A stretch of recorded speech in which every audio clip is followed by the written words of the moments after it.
The Data Fours. Large language models.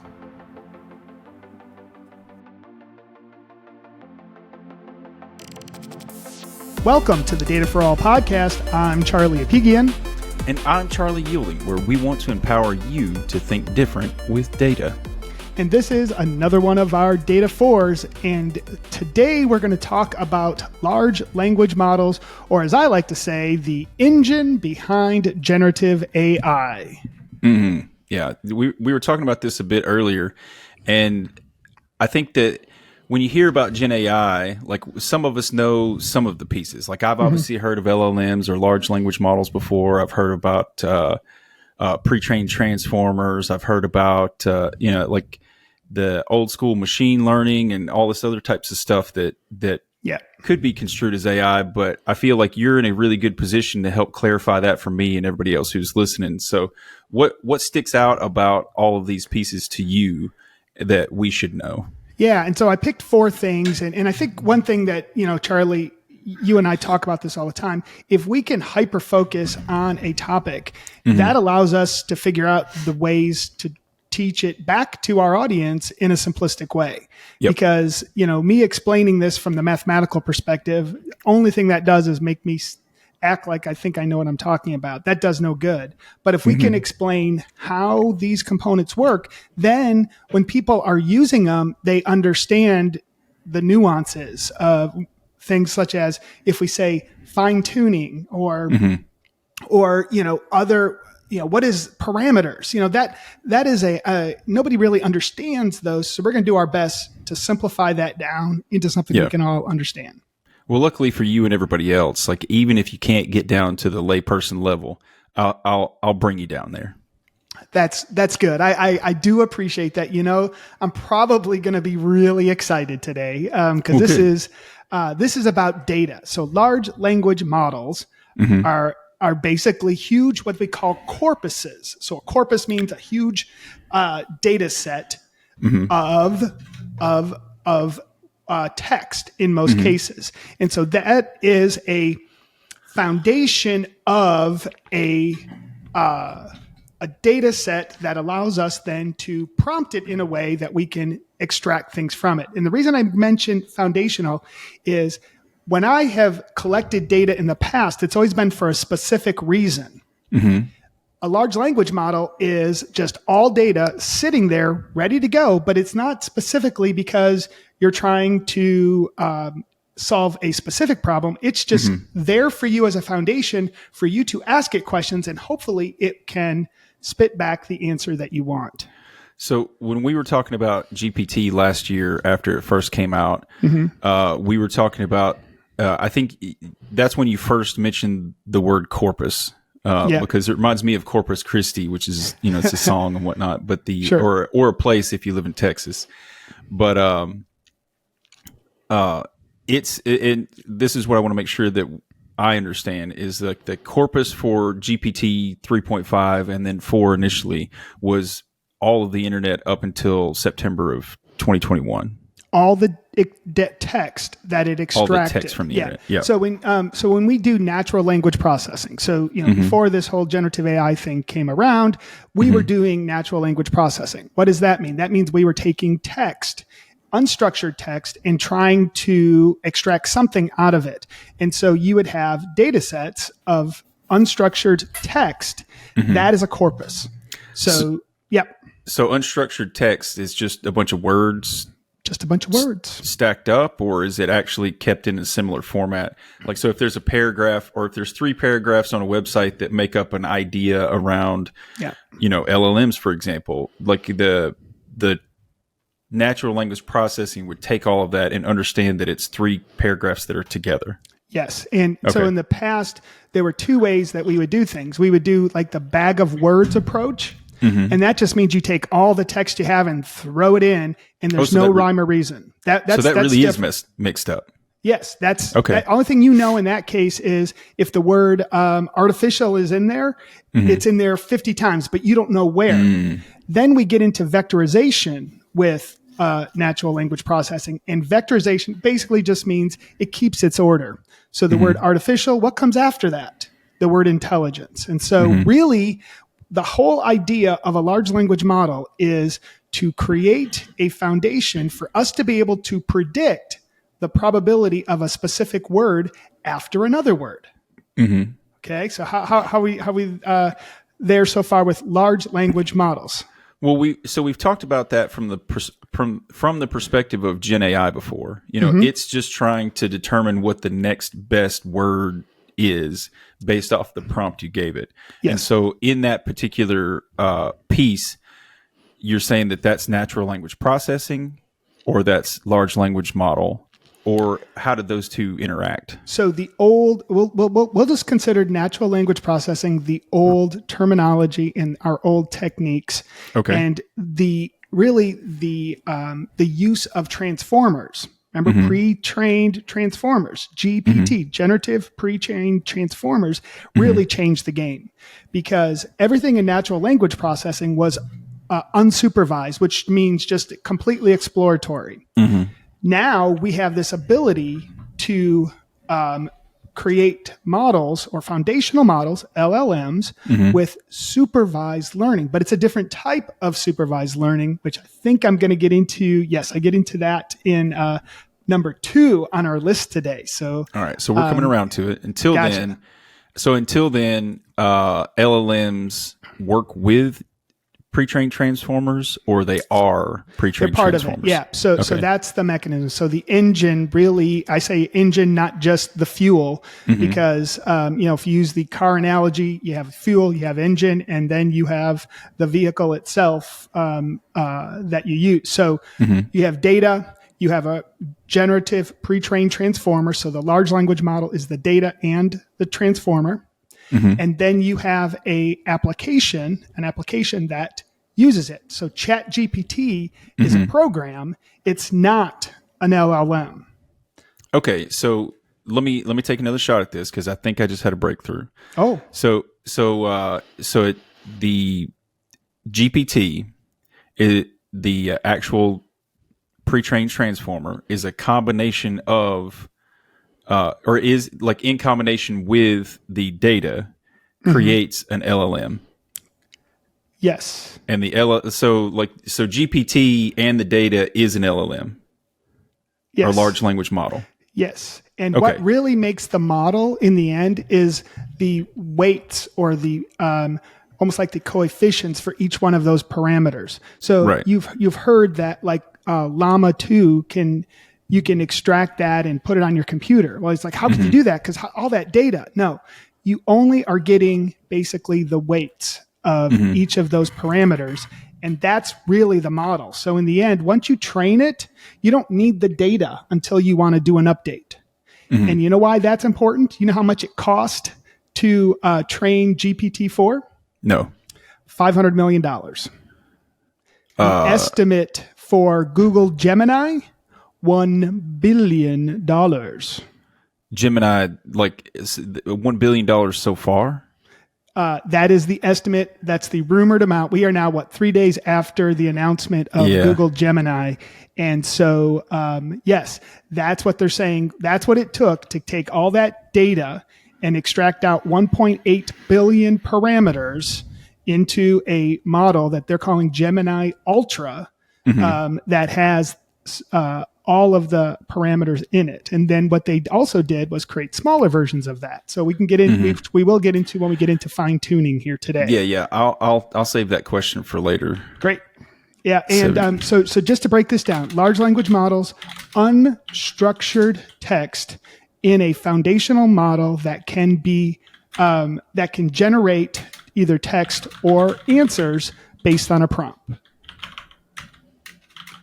So we're going to get into 4 things that I think are interesting. And of course, we're going to continue to talk about this stuff forever. But should we get into one? The first one? Yeah. First one really is, I mean, you got to start with the basics. When did they start, right? Well, see, I wish you wouldn't have told me beforehand. And I wish you'd let me guess this. That's right. So everybody out there, go ahead and guess. Listening land, get a number in your brain. If you need to, pause it, because he's about to tell the answer, and then let us know in the comments if you get this far. what you thought it was, because I would have been wrong. Yes, because the truth is a large language model actually predates what they say is the birth of artificial intelligence, which is the mid 50s. So 1954, Georgetown and IBM ran an experiment to be able to translate Russian into English. And that model was really the first large language model because it was based on a corpus, and you then had to ask it, what is the word for, a knife? And it would tell it to you in Russian, or vice versa. It did do pretty well. Yeah. And so we've had translation all the way back to the 50s with large language models, and it was decent. Yeah. And this is back when working with computers was straight machine language, and a computer with 32 megabytes of memory would be 5 or 6 rooms worth. Well, actually, I don't think 32 megabytes of memory existed then. I think it was 32 kilobytes. Yeah. And so what you're really doing back then is it's matching, right? It's, okay, this word equals this word. And you had to do a lot of hard coding. And that's what you had to do in the early days before you would figure out these ways to train models. In terms of when large language models really started to be used, that was actually more recent. And that's really when BERT, B-E-R-T, that was 2019 when it came out. When that was released, that was the first one we were like, oh, wow, that's a game changer. So now we're actually asking it. Oh, go ahead. Sorry. Now we're actually asking it what? And that was, I think, 340 million parameters, the first large BERT model. And that would have been around 2019. Do you have any idea how many parameters they put into the Georgetown IBM experiment? Oh, no. Maybe we can figure that out. I had a really good thing up here for that before all of this, doing my homework. So each one of the parameters that would have been entered into that older translation model would have been 1-to-1, right? Like I put in a rule and that rule works for these words. Well, some words mean to have two different meanings. And so true. All of that becomes part of it. Yeah. I got a feeling we're not going to see in there specifically parameters. Cause again, it's not the same thing, but it's all more matching. And now you have to realize that in a Russian sentence, a word can mean different things based on where it is. I did not know that. Yeah, so that's where, and a lot of languages are like that. So that was why it's so much more complex than just this word equals that word. All right. So anyways, that's enough of that. Let's get to the fun stuff. Yeah. What makes an LLM so powerful and capable? And I brought it into two things. The first is the most obvious. It's the amount of data. You know the numbers, right, Charlie? What is GPT-4 at these days? From a parameters perspective. Yeah, we don't know the actual amount of data. 1.7 trillion at last we looked, and their aim was 17 trillion. And you were just reminding me before this that 17 trillion is like our own brains. Yeah. Yeah. So if you look at what we can remember, we are only I think it's like 1 trillion would be an amount that we can actually comprehend based on what we know. But our brains are supposedly have enough parameters up to 17 trillion. So that means for a model to be at the same level of capacity for our human brain, it needs to be 10 times better than GPT-4. And I'm telling you, that's not easy. Yeah. It's not like we're going, this is an incremental. So just Google going to 1.8 trillion is a monumental move. So is it at this point we're at an exponential relationship between advancements and number of parameters? That is what I have been reading and researching, because if you look at GPT-3 was 175 billion and now 1.7 trillion is GPT-4. So that's a pretty big jump. Yeah. But how much more can be out there, right? Well, yeah.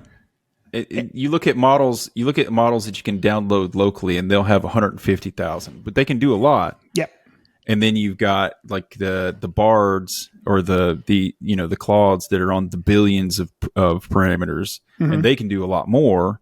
And then you've got the GPT with the 1.7 trillion, and it can do a lot. It's multimodal and stuff, but it's not. The gap isn't as big as it would have been otherwise. Sorry, there's my dog. Yeah, I see. Yeah, I was going to bring my squeesher, my dog, up on with me today, but she grunts and stuff too much. I don't think anybody's seen the squeesher. No, we at one point we got to bring Squeesh on because Squeesh is a very special dog.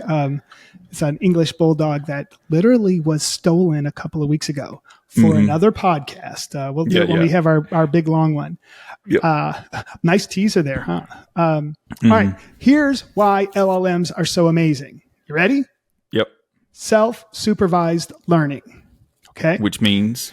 So supervised learning means you know the answer and you train a model with all of the parameters to be able to match that answer, and then you keep going. So it's kind of like if you think about the most basic supervised learning model is the prediction of a price of a home. So if I take I've used this one 100 times, I think, on here, but if I take 100 homes that have been sold in the past, and I know number of bedrooms, number of bathrooms, number of the square footage, I can predict another home and what it will sell for based on the past history. Okay. We've never done that with text. It's always been unsupervised, which means we never know the answer. And so, but this is the beauty of self-supervised learning. What that means is it does it itself. And so I'm going to take the example of the sky is blue. So if I put that into a large language model, so that's a sentence, and I take out the word sky. Okay. So now it's the blank is blue. What word could go in that blank? Sky, water. Yep. Anything that's blue.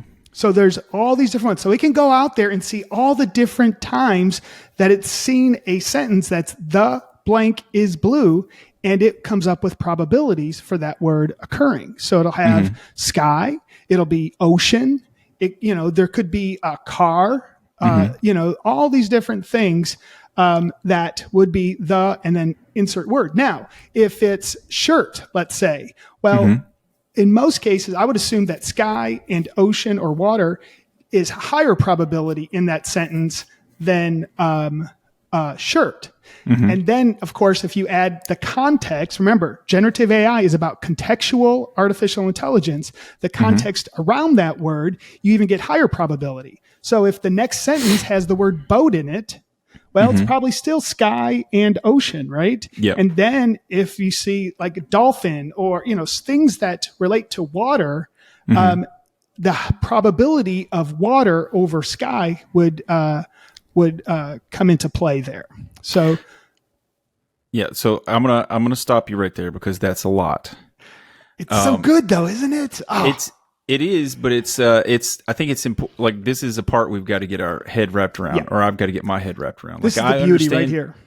I understand the weight of the word and how it's contextually being pulled in based off of the weights of the context. So this is a very simple, like, sentence. But if I had a paragraph that was 3 sentences and then it mentioned stuff like you were talking about, like, so the sky is blue, and the boat was, humming along at a fast pace, and the wind was blowing and all this other kind of stuff. Like, you get all these nautical terms and stuff. And so it kind of determines if it needs to know that word in a response, like what the most likely thing is. And so that sounds like that could lead to issues if it were wrong. And that's why we have hallucinations, because it's based on a probability of what that word should be, and it's guessing, right? And so it's going to say that it's sky, but it may have been water. Maybe that was the right word in that case, but according to the probability, the most likely answer is sky, and that's what it puts in there. Is that. So if I was to instead say the best college football team is, we would go out and look at every example out there, and you know the answer to that one, right, Charlie? Yeah, it's Alabama. Yeah. Ooh, ouch. They beat hurt. Georgia, right? So the SEC is it would of course be Michigan Wolverines because they have the most wins ever, and they have the best coach. Oh, that's interesting. Yes, that your subjective opinion is running into all these objective facts. So but it's based on a probability. Now let me go back, because obviously that was sort of a joke. Self-supervised learning means in the model, all of these sentences are complete. So the sky is blue is in there. The car goes down the road. The dog goes on a walk are all in there. And then we take out a word and we try to predict what that word should be. And that's self-supervised learning. Does that make sense? Kinda. So if we're taking the word out and trying to have it predict the word, like how is it supervising when we're clearly training it? Well, we aren't. It's actually being done through automation and machine learning. So it's all being done through computers. But it knows the answer. It's wanting the model to try to predict what it should be, and then it says, "Yep, you were right," or "You were wrong." And then it goes back. If it was wrong, it goes back and tries again. And then it continues to transform to the correct answer. How does it know if it's right or wrong? Because it has the value. So again, think of it this way. The dog went on a walk with its owner, and when it got home, it received a blank. Okay? So it's a longer sentence. It better be treat. That's probably what it is, right? Because what else would it be? So you went automatically to what you thought the probability was. Now, what if it was something else? Because the sentence is complete in wherever I got that from a book or from whatever. Yeah, like the dog got a pat on the head or something like that instead. And so you went with the highest probability of what it should be based on your past experience or based on your data. And that would be treat.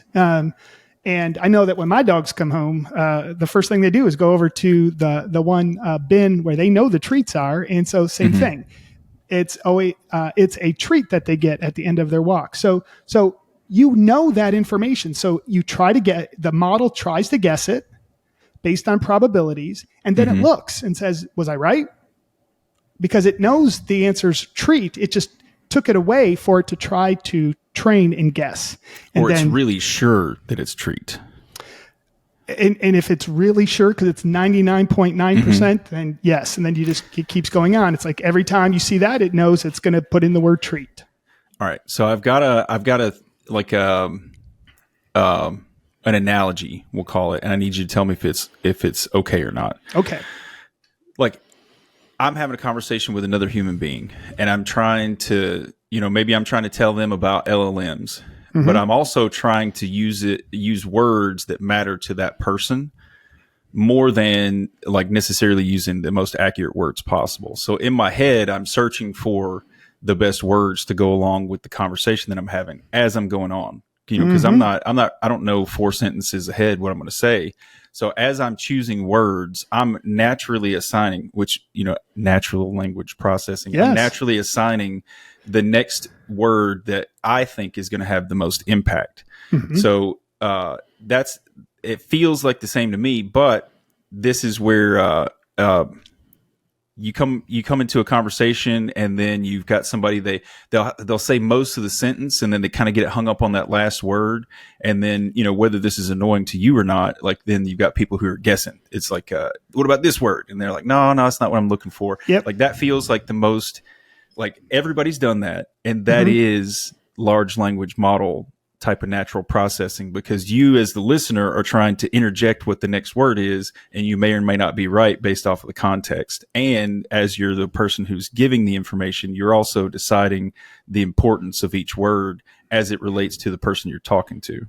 Yes. And let's go into number 4 instead of number 3 here, because you literally just also gave the definition for fine-tuning a large language model.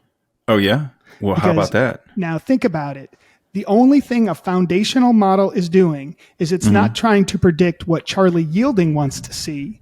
It's trying to put the word in there that's most likely to be in that place based on its data. So it's let's say it's the entire internet. It's going to put the word treat in there only if, based on all of the data in its corpus or in its data set, tells it to do that.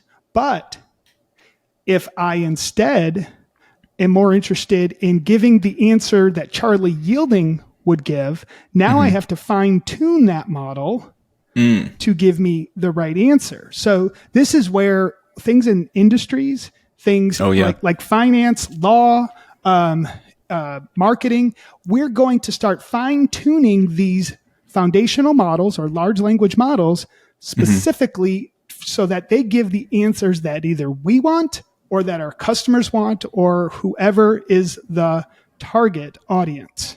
Yeah. So we've talked about this before with regards to like doctors. Like if a large language model built around healthcare were to be used by a doctor, you would want it to talk to a doctor in a very doctor way. So using professional terms with in-depth knowledge of anatomy and all this other type of things, because you're talking to somebody who can go as deep in the vocabulary as possible and understand the very fine tune stuff. Whereas if it's talking to me, instead of saying the anterior, like whatever ligament in your elbow, it would just say like the inside of your elbow, right behind, this bone or something like that. Yeah. And so when you think about fine tuning, you pre-train a model that's through self-supervised learning. So that's what we already talked about. That's the sky is blue. And how do we know that the word sky? Fine-tuned models is more of a supervised learning. It's based on what we tell it is the right answer. So that could either be we extract out from like GPT-4 only what we want. Like maybe we only grab the medical stuff so that it doesn't get muddied with non-medical things if we're looking at medical. Or we create another large language model. Of course, it wouldn't be large. It would be more industry specific. It might only be 1 billion parameters. And then the other thing that we can do is we can feed it answers. So it's basically reinforcement learning with human feedback. And so what I do is if I want it to sound like Charlie Yielding, what do? I feed it a bunch of text from Charlie Yielding, and then it spits out its answers to resemble the way you would say it. And we do that in ChatGPT now, don't we? We can say, I could put in a ton of my text and say, give me an answer for this and write it as Charlie Apigian, and here's some examples.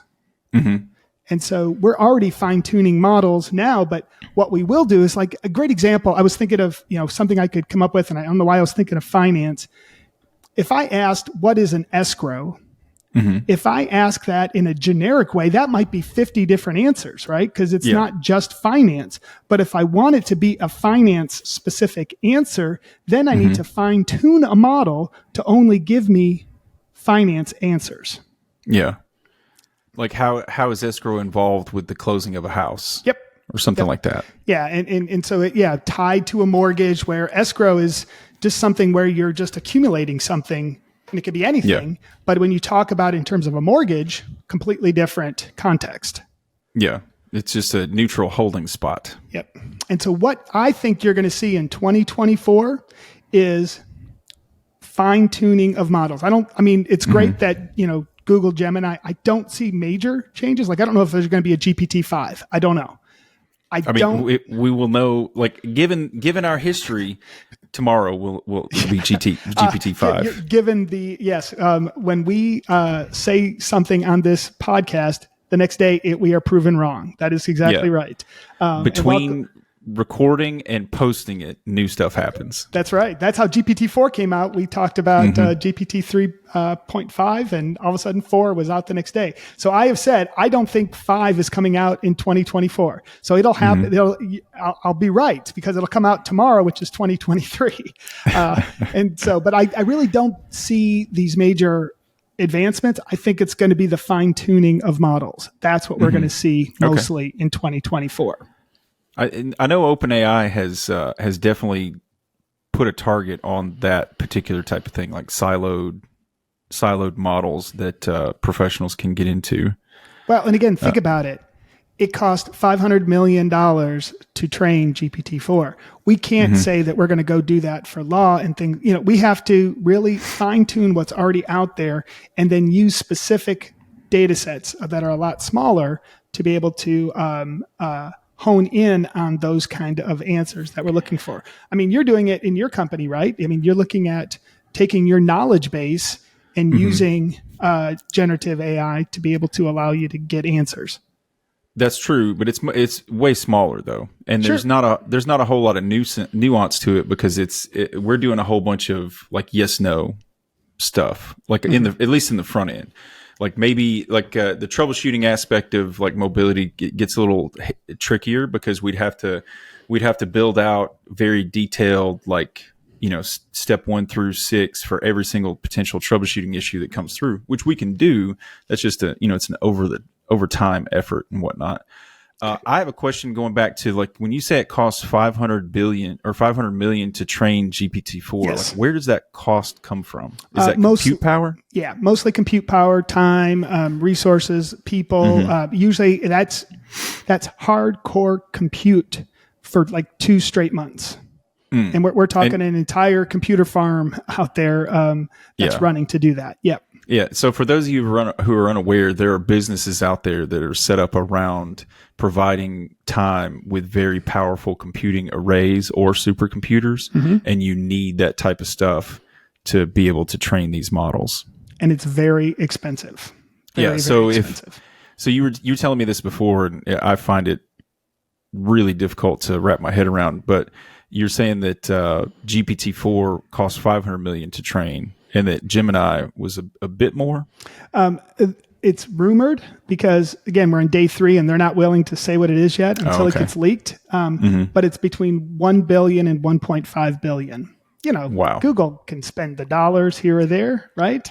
They're playing catch up, so I imagine that they've been using a lot of compute power for the past 6 to 9 months, and they have the computers to do it. And and of course you're needing the NVIDIA TPUs. It's so much more than just what you have on your laptop for sure. Oh yeah. So all right, we've done 3 of them so far. So LLMs predate artificial intelligence. What makes an LLM so powerful and capable, and that's the self-supervised learning, I think is the real big part there. We've now talked about fine-tuning an LLM, and I do want to just talk about parameters here for a second because we keep hearing it. And I don't know if people really understand what a parameter truly means. It's a good way. So a parameter, before we get into what it actually is, it feels like a good way to compare apples to apples when you're talking about Claude versus GPT versus Gemini versus any other model, because the number of parameters dictates a lot of like how much horsepower it needs, right? Yes. But more importantly, what we have found out with large language models, the bigger, the better, and the more accurate, for sure. So what you're finding out is a parameter. We'll use the word sky again. Sky is not one parameter in a large language model.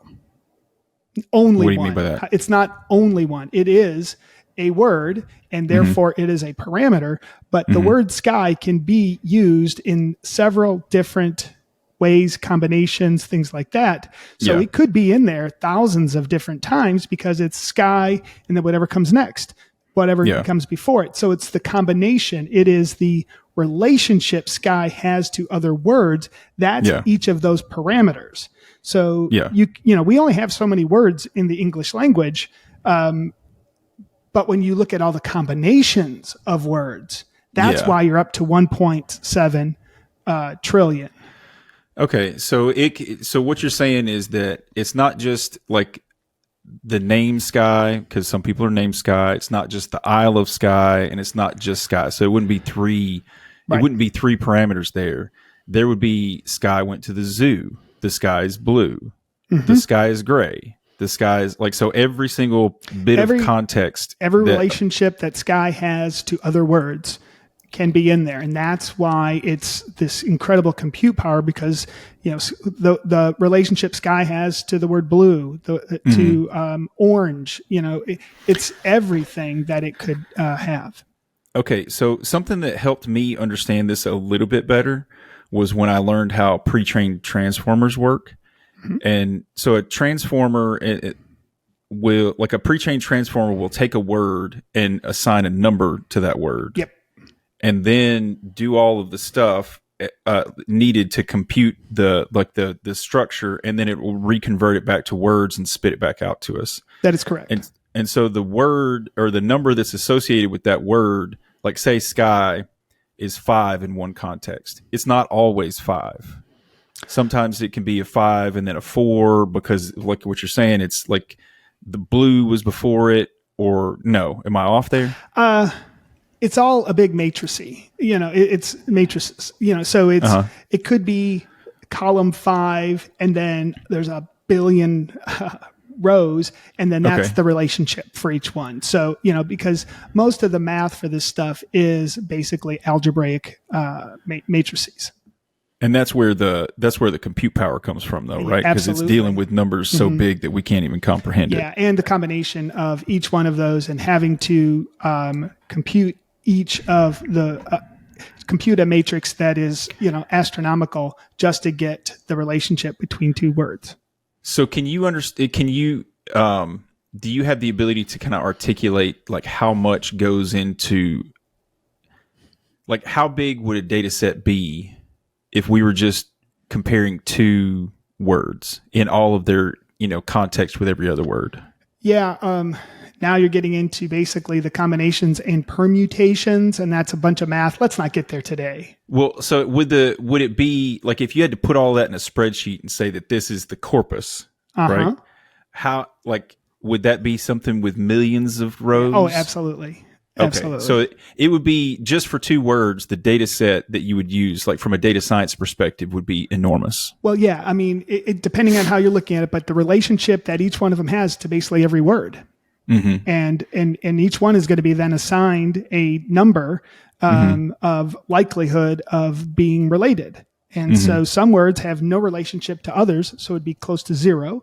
Other ones, the minute you see that word, that the next word is going to be, like you see artificial, these days, the next word is intelligence, right? Yeah. And so that's a high likelihood that those two words go together.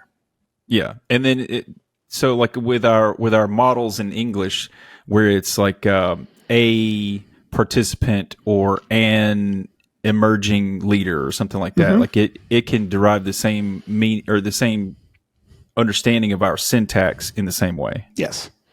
Yeah. And so what is hard. The reason I have a hard time answering that is this is based on neural networks. Neural networks, you can't go back to the algorithm to see why this is that. It's a black box at that point. Yeah, it's not linear. That's right. In that kind of way. And so that's why it's hard for me to say, well, this is what that would look like behind the scenes, because I don't know, and nobody knows. And that's kind of the scary part, because you don't know how it's deriving these answers.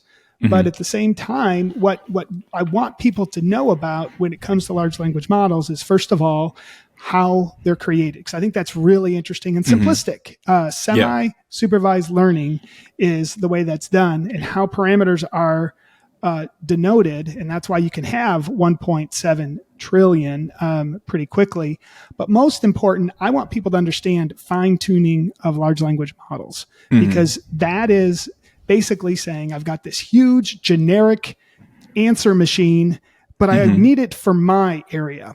And that's fine-tuning a large language model. Yeah. And that's from the perspective of what's to come. Like you said earlier, that's the most likely advancements we'll see in the coming year. Yes. And I'm going to be wrong, but I will say this, in terms of value to business, that is definitely going to be number one. That I do agree with. Yeah. Yep. Yeah, that's an easy one there. And what you're going to find out is I think people are going to do more simplistic modeling, because you don't need all of that other stuff when all you want to do is get a yes, no. Do you owe money this month on your mortgage or not? then I just need that. I don't need all the other stuff. I don't need the definition. Yep. Yeah, it's like the difference between GPT 3.5 and 4. It's like most of the stuff you can do in 3.5, but then sometimes you need the 4.0. That's right. Yeah, and so if we were we were talking about this. I actually was in Boston a couple of days, and it was meeting some people that were really, really good at the artificial intelligence stuff that have been around it a long time. And we were talking about if you call up your mortgage company and you ask them about golfing, well, do you really want them to give you that answer? Because it's in the large language model, but no, it's like, thank you for asking that, but what are you actually calling for? Because it's not a 1-800 tell me anything number. It's I'm calling up to get how much I owe this month. What is my escrow amount? Things like that. What's my interest rate? Those are things it's supposed to be answering. That would be the fine tuning of a large language model. Well, you've just inspired me to start a business, which is like a modern age 411, where anybody can call a number and get Gen AI to answer any questions they have. Well, and we'll do it in the voice of Kramer from Seinfeld. Remember, he had the 1-800 number for I think. You would call up and find out movie times. That was one of the episodes way back when. So, all right, we'll end on Kramer and Seinfeld. That was probably not the best one to do, but how are we with LLMs now? What do you think? Well, I feel like I've made a few connections that I hadn't previously made, but I also have a lot more questions than I had before, which is usually how this stuff works. Which means I think we're going to have a couple more episodes as we move forward. Yeah, I think there's so much. I'm going to get more into specifics. And as I do that, every time I see an opportunity to be able to explain that here, we'll do that. And and I know we're going to probably do something on Google Gemini and comparing it to GPT-4. And so we'll just continue to have fun. Yeah, we've got to let some of the haze around Gemini clear up, so we can actually we have a better understanding of what it actually can do. And we are in the December timeframe, so I hope we're getting ready to do our Christmassy episode. We gotta challenge Shauna again, don't we? Mm-hmm. I think we're about ready to do that, and we'll see how things go. What else we got? Any last questions on LLMs? No. This was a little bit long, but I feel like it was worth talking about because this is one of the most confusing pieces about Gen AI. I agree. I knew it was going to be long, but I thought it'd be worth talking about. So might as well then just call it a day. Again, we've done another one of these remote ones here because we wanted to get this out as quickly as we possibly could. So if Charlie, if you don't have anything else, I guess we'll call this one in the books. If you all like what you're listening to, you can find us at our new website, which is at dataforall.io. And on there now is all of our videos, all of our episodes, all listed out. You can listen there, or you can subscribe to through your favorite player and watch us on YouTube because I'm drop dead gorgeous and Charlie is scary. Okay. And he's actually the cute one. I'm the short, intelligent one, and that kind of stuff. So, yeah, and I told you about this earlier, but we're starting to take off on TikTok. We've gotten over 50 new subscribers in just a couple of weeks. Oh well, I might have to subscribe now to TikTok. You're making me do it. I don't want to do it. All right, Charlie. With that, I'm Charlie Apigian. And I'm Charlie Yielding.